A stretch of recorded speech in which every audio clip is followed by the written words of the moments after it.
नमस्कार। शेयर बाजार में पहला कदम रखने वालों के लिए सबसे डरावनी चीज होती है वो ऊपर नीचे जाती हुई लकीरें, जिन्हें चार्ट्स कहते हैं। बिल्कुल।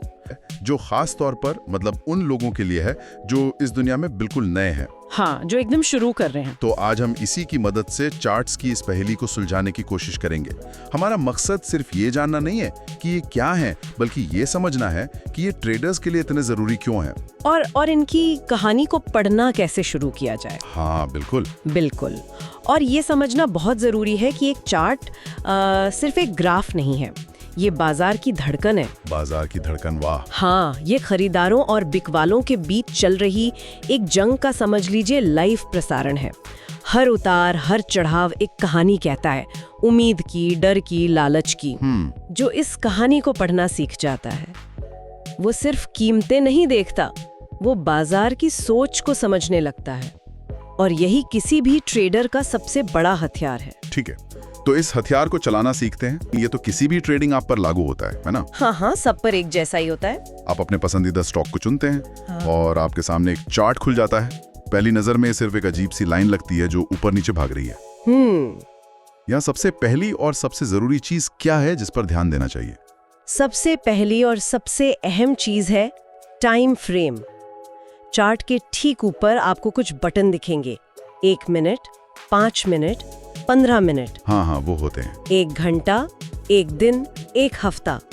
ये चुनना किसी भी विश्लेषण का मतलब पहला कदम है, शुरुआती बिंदु। 1 मिनट, ये इतना जरूरी क्यों है? ये तो बस समय के अलग अलग पैमाने हैं। इसका ट्रेडिंग के फैसले पर इतना गहरा असर कैसे पड़ सकता है? अगर आप शहर में एक गली ढूंढ रहे हैं तो आप दुनिया का नक्शा नहीं खोलेंगे ना। नहीं, बिल्कुल नहीं। और अगर आपको एक देश से दूसरे देश जाना है तो आप गली का नक्शा नहीं देखेंगे। टाइम फ्रेम बिल्कुल यही काम करता है। अच्छा। एक इंट्राडे ट्रेडर जो मिनटों में फैसले लेता है, उसके लिए 5 मिनट का चार्ट गली के नक्शे जैसा है। वो दिन भर के छोटे छोटे उतार चढ़ाव को पकड़ना चाहता है। और एक निवेशक जो मान लीजिए सालों के लिए पैसा लगा रहा है, उसके लिए हफ्ते या महीने का चार्ट दुनिया के नक्शे जैसा है। उसे रोज की छोटी मोटी हलचल से कोई फर्क नहीं पड़ता। सही बात है। वो बड़ी तस्वीर देखना चाहता है कि स्टॉक का लंबे समय का रुझान क्या है, वो ऊपर जा रहा है या नीचे। गलत टाइम फ्रेम चुनना मतलब गलत नक्शा लेकर सफर पर निकलना, और मंजिल तक पहुंचना बहुत मुश्किल हो जाएगा। बिल्कुल। ठीक है, तो टाइम फ्रेम चुनने के बाद अगला सवाल आता है कि हम जो देख रहे हैं वो असल में है क्या? वीडियो कहता है कि चार्ट्स की बहुत सारी किस्में, शायद 60 से भी ज्यादा। हाँ, बहुत सारी होती हैं। लेकिन हमें सिर्फ 3 पर ध्यान देना है: लाइन चार्ट, बार चार्ट और कैंडलस्टिक चार्ट। चलिए सबसे आसान वाले से शुरू करते हैं, लाइन चार्ट। ये तो बस बिंदुओं को जोड़ने वाली एक रेखा है। ये क्या बताता है? लाइन चार्ट सबसे बुनियादी, सबसे सिंपल किस्म का चार्ट है। ये सिर्फ एक जानकारी दिखाता है, किसी तय टाइम फ्रेम के अंत में स्टॉक की क्लोजिंग प्राइस क्या थी। ओके, सिर्फ क्लोजिंग प्राइस। जी।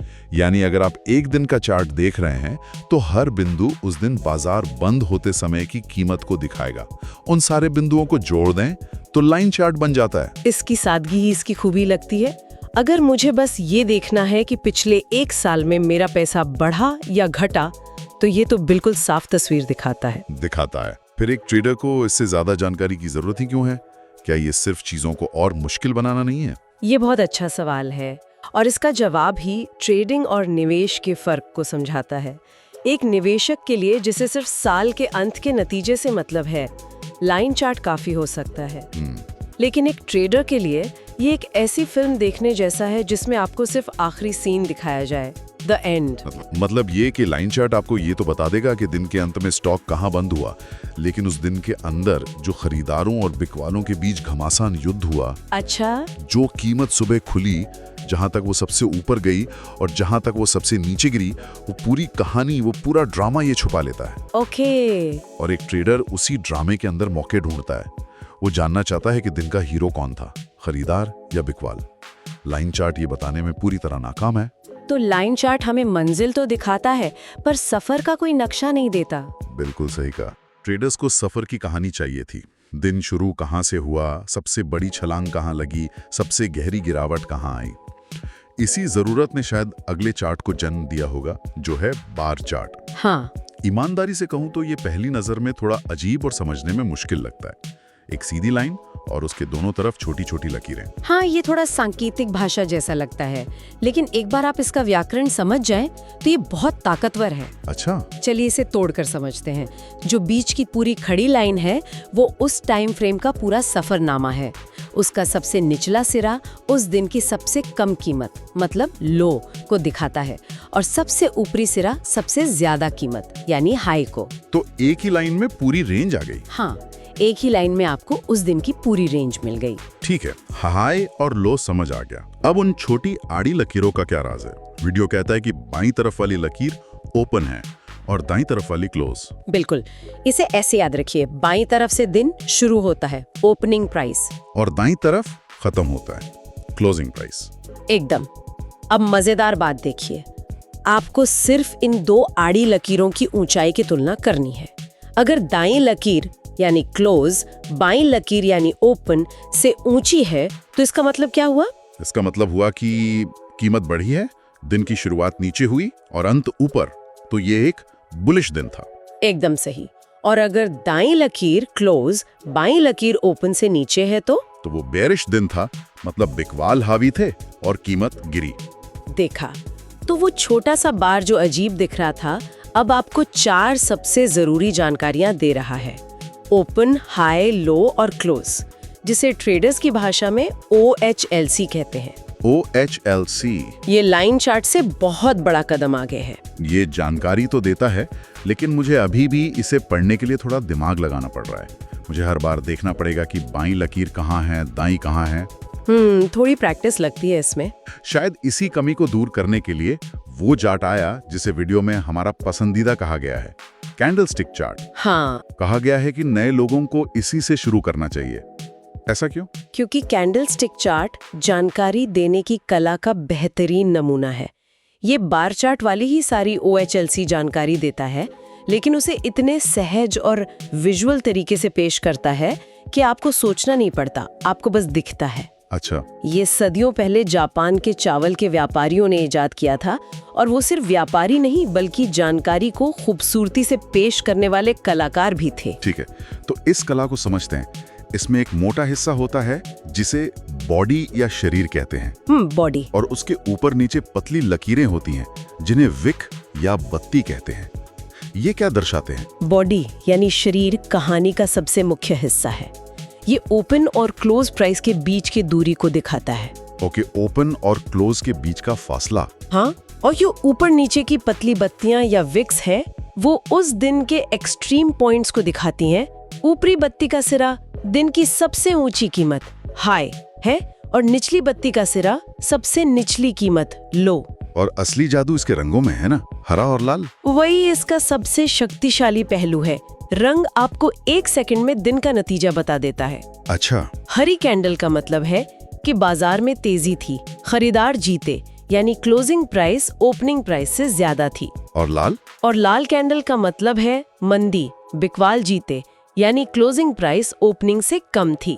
आपको बार चार्ट की तरह बाएं दाएं देखने की जरूरत ही नहीं। हरा मतलब जीत, लाल मतलब हार। अरे वाह, मतलब एक ही कैंडल के रंग से आप पूरे दिन का मूड भांप सकते हैं कि बाजार में तेजी थी या मंदी। ये तो कमाल का विजुअल शॉर्टकट है ना? चलिए इसे और पक्का कर लेते हैं। एक हरी यानी बुलिश कैंडल में बॉडी का निचला हिस्सा ओपन होगा और ऊपरी हिस्सा क्लोज, क्योंकि कीमत नीचे से ऊपर गई। बिल्कुल सही पकड़ा। और एक लाल यानी बेरिश कैंडल में इसका ठीक उल्टा होगा। कीमत ऊपर खुली और नीचे जाकर बंद हुई, इसलिए बॉडी का ऊपरी हिस्सा ओपन होगा और निचला हिस्सा क्लोज। एकदम। ये एक अकेली कैंडल आपको एक नजर में उस टाइम फ्रेम की पूरी कहानी सुना देती है। जंग कहाँ शुरू हुई, कहाँ खत्म हुई और दोनों सेनाएं दिन में कहाँ तक गईं। इसलिए आज दुनिया के 99% ट्रेडर्स इसी का इस्तेमाल करते हैं। तो आज हमने चार्ट्स को समझने का पहला कदम उठाया है। हमने जाना कि चार्ट्स बाजार की कहानी सुनाते हैं। हमने टाइम फ्रेम के महत्व को समझा और फिर चार्ट्स के विकास को देखा। एक सीधी साधी लाइन चार्ट से जो सिर्फ अंत बताती है, ज्यादा जानकारी वाले बार चार्ट तक, और आखिर में सबसे सहज और शक्तिशाली कैंडलस्टिक चार्ट तक, जो रंगों के जरिए पूरी कहानी एक नजर में बयां कर देता है। हाँ, लेकिन ये याद रखना बहुत जरूरी है कि आज हमने सिर्फ अक्षर सीखने जैसा काम किया है। अक्षर सीखने जैसा? हाँ, हमने ABCD सीखा है, यानी एक अकेली कैंडल को पढ़ना सीखा है। बाजार की असली भाषा इन अक्षरों को जोड़कर बने शब्दों और वाक्यों में छिपी है, जिन्हें हम पैटर्न्स कहते हैं। ये सोचने के लिए एक बहुत दिलचस्प विचार है। मतलब विश्लेषण यहाँ खत्म नहीं होता, बल्कि यहाँ से तो असल में शुरू होता है। बिल्कुल। तो हमारे लिसनर के लिए सोचने वाली बात यह है, अगर एक अकेली हरी कैंडल उम्मीद या जोश जैसा एक शब्द है और एक अकेली लाल कैंडल डर या घबराहट जैसा शब्द है, तो जब कई सारी कैंडल्स एक साथ मिलकर एक पैटर्न बनाती हैं, तो वो बाजार की भावनाओं के बारे में क्या वाक्य या क्या कविता लिख रही होती हैं। वाह! बाजार के भविष्य की कौन सी कहानियां उन पैटर्न्स में छिपी हो सकती है, उन कहानियों को पढ़ना ही टेक्निकल एनालिसिस की असली कला है।